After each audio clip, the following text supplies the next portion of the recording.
Hi, I'm Val from Quilty Pleasures, and today we want to talk a little bit about stabilizers. A lot of people don't understand what stabilizers are, and when we mention them, they get this kind of blank look on their face. And probably you already do know what stabilizers are. If you've done any kind of dressmaking or garment sewing, you've called it interfacing, and that's what we're talking about. It's something that will support your fabric, support the stitches on your fabric so that you get a better result. And there are so many different kinds on the market. It's kind of hard to keep track of what you use for what, so I'm going to try and shed some light on that tonight and show you what we have available and what quilters particularly like to use. So we'll start. There are two kinds of stabilizers, two kind of categories: fusibles and non-fusibles, and they're exactly what their names say. So we'll start with the non-fusibles. They are the ones that just temporarily stay behind your work. You don't have to attach them, that your work is stable enough that it doesn't need to have anything glued to it, but you do want to have extra support for your threads. And you would use this for things like decorative stitches when you're doing a row of decorative stitches onto quilting cotton or some other fairly lightweight fabric. There's a lot of density in these stitches, and there's a lot of back and forthing and overlapping. It's very easy to get puckering and kind of slipping with your stitches. It doesn't give you a very nice look. So if you put stabilizer behind your fabric, it gives more support to the thread, it gives more body to your fabric, it just gives more oomph to your stitches, and it gives you a much better result. So you'll be very happy that you added stabilizer. In this case, we used a fairly heavy weight stabilizer. It was the Fast and Easy Tearaway, which just does tear away. When you're finished, you can remove it from behind all of your stitches just by tearing it. The needle has perforated it enough that it's very easy to remove. So that's the tearaway, one of the uses for it. Another thing that I like to use tearaway for is anytime I'm doing applique. I often use a blanket stitch or a very fine zigzag or some other kind of decorative stitch, sometimes an irregular satin stitch. A lot of thread goes into there, a lot of puncture points, and I don't want puckering. I want my applique to be nice and flat on my background, which is also nice and flat. So my favorite, my kind of go-to stabilizer for things like this is Tear Easy, which is a little bit lighter weight than the Fast and Tearaway, but it's perfect for what I do, which is applique and general decorative stitches, but not heavy. And again, it tears very easily, easy to remove, it's perforated by the needle, and no problem. Oh, the tearaway, it's good for machine embroidery. And we used the other one, the Fast and Tear, with machine embroidery as well. I'll show you. Yeah, so here, heavy satin stitching in this embroidery, and we used the tearaway on the back. This is going to be a wall hanging or a pillow or something, so it's not going to be against your skin. So if any little bits get left behind, it doesn't really matter. If you are making something, embroidering something for a baby garment or something like that, and it's going to have a bit of edge to it, this is soft and sheer, and it's very soft. It's very sheer. It's non-fusible, and it's great for embroidering for things like baby clothes, because you can then remove the excess, but any little edges that are left will be nice and soft and won't irritate sensitive skin. So that's the soft and sheer. And by the way, all of these are on our shopping page under stabilizers, so they're all there together, so you can kind of compare and contrast as you're doing your shopping. Now we'll move on to the fusibles. Fusibles are fun. A lot of people are doing t-shirt quilts, memory quilts. So you've got all these t-shirts left over from the kids' basketball games or whatever, summer camp, and you want to make them into a quilt.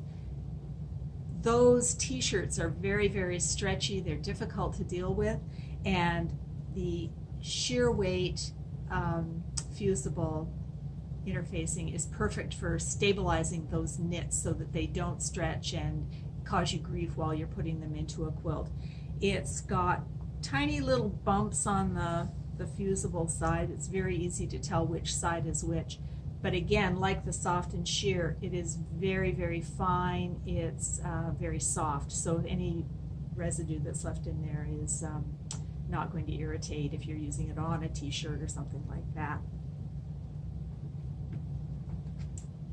Shape Flex is a little bit heavier. It's a woven. Sheer weight is a non-woven. It's kind of like a J-cloth or something. You want me to show a close-up? Sure. So it's a non-woven polyester fiber. So there's no grain to it. It's stable in all directions. This is the Shape Flex. It's a woven. And so there is a bit of give to it, but it's great for garments. It's great for anything where you want a little bit heavier weight than the sheer weight, but not really heavy weight. So it fuses on, and again, you can tell easily the smooth side is the fabric, and then there's a rough side, which is where the adhesive is. And you just iron it. Place your iron, move it along, give it time, let the glue kind of melt. Don't rush the process, and you'll be fine. All of these things come with instructions, and all of the most of our products are from Pelon. They've got a great website, so all of the instructions are there too, or you can just ask us. I use it anytime I want a little bit heavier weight than the sheer weight, but I want it fused on. So I will use it on bags. It's very nice for giving a little bit of body to bags where you don't want a lot of stiffness, but you want some oomph to it because it's going to be carrying weight. So that's perfect for this. If you need more body for a heavier bag or where there's going to be a lot of weight applied to it, Decor Bond is just that much thicker, and it's got a heavier application of glue, so it can really take it. This one I do use in bags. This is a favorite for bags. Save that one for last. Peltex is the stuff that they put in baseball cap brims. It's very stiff, but it's moldable. And so we sell this on the Bold, and this is great for bag bottoms. So it gives definition to your bag. It can take the extra weight. It gives nice support, and it's got fusible glue on one side so that it's easier to control when you're sewing it. And I use a top stitch needle when I'm going through this stuff because you want something that's sharp and that'll go through the layers. It is substantially thicker than the other products. Fusible fleece, you're probably already familiar with this. This is 100% polyester, so it does not shrink. It's got fusing on one side, and it's not very, very thick. It's perfect for placemats, table runners, things like that where you want it to be nice and flat. The fusing makes it easy to control. You can, projects like Quilt As You Go projects with Gudrun Erla's patterns, if you use fusible fleece, your backings are all set. You don't have to worry about them shifting or moving while you're sewing. And the result is very flat, very stable. You do not want to spill your wine when you've got your placemat on the table, so this gives you a nice flat product. And we did that one. Just a note, anytime you're using these fusibles, you want to make sure you have an applique pressing sheet. This one is 13 by 17, so it's big enough that you can put it under your project to protect your ironing board, and you generally have enough to flip over so that you can also protect your iron. If any of those fusibles leak out, or if you touch your iron to them when it's hot, that glue melts and it can gunk up your iron, something awful, which is why we have hot iron cleaner, by the way. It works really well. But it's kind of a Teflon-y, I don't think it is Teflon, but it's a non-stick, very, very smooth coating on this sheet on both sides. So it protects your work surface, it protects your iron, it protects your project from any residue that might come off your iron. And it's also great for using with kids and crafts and glue guns and glitter and regular glue and paint and all that stuff. It just wipes right off or washes right off. I use a pot scrubber, with a sponge with the nylon side on the other side, and it takes any residue off really, really easily. So you definitely want to get one of these if you're using these fusible products. Couple other things, just sort of oddball things that we might as well talk about. This is soft and stable, and it is a foam, and we use it a lot for placemats.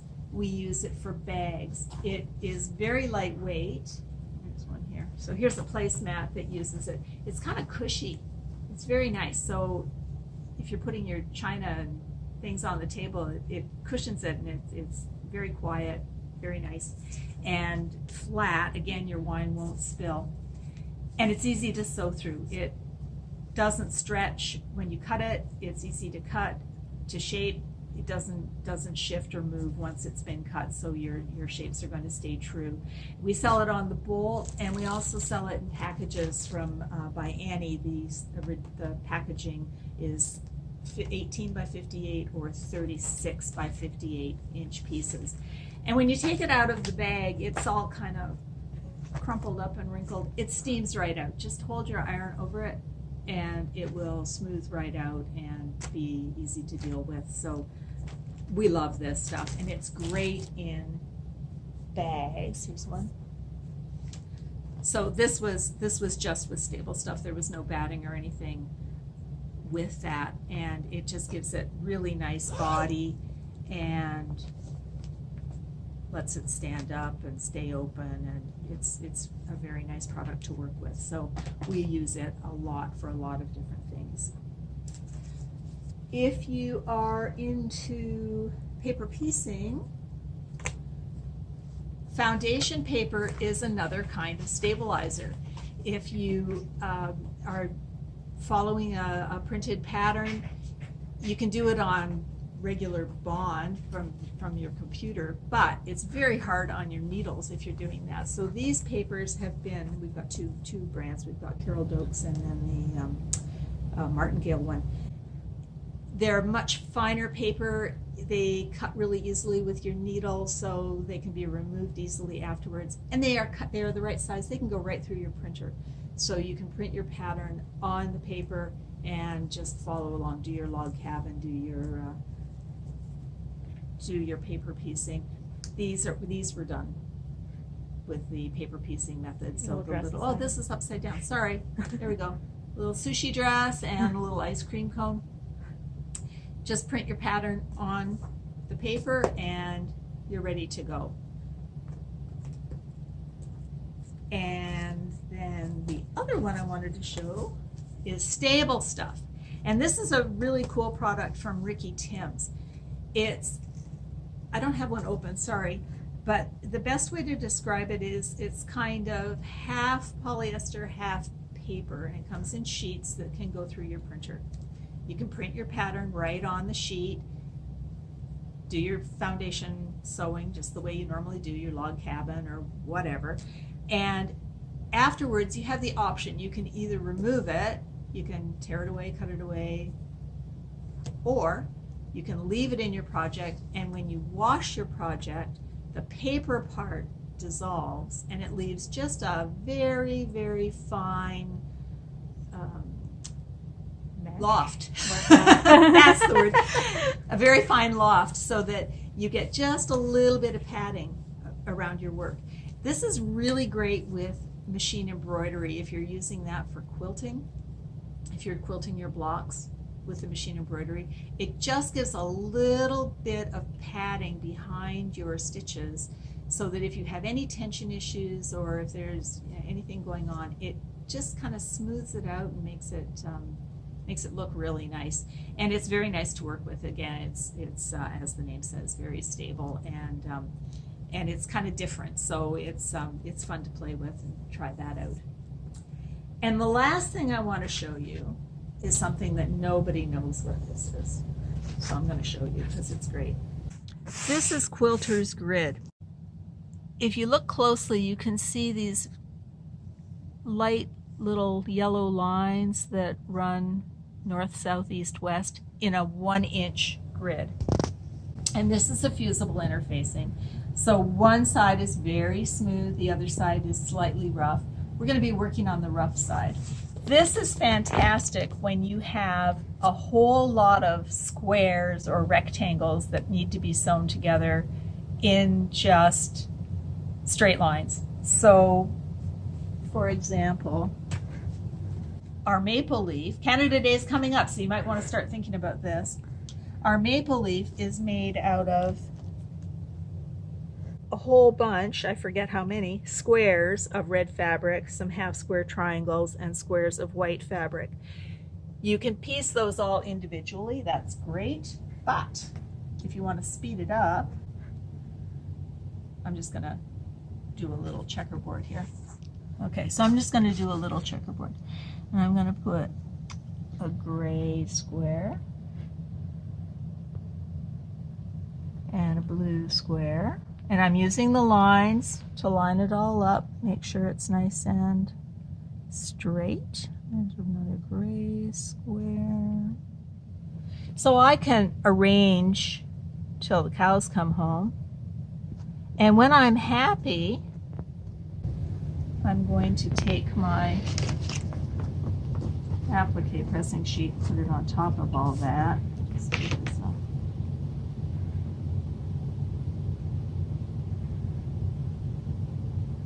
And just kind of give it a little bit of time for the glue to melt.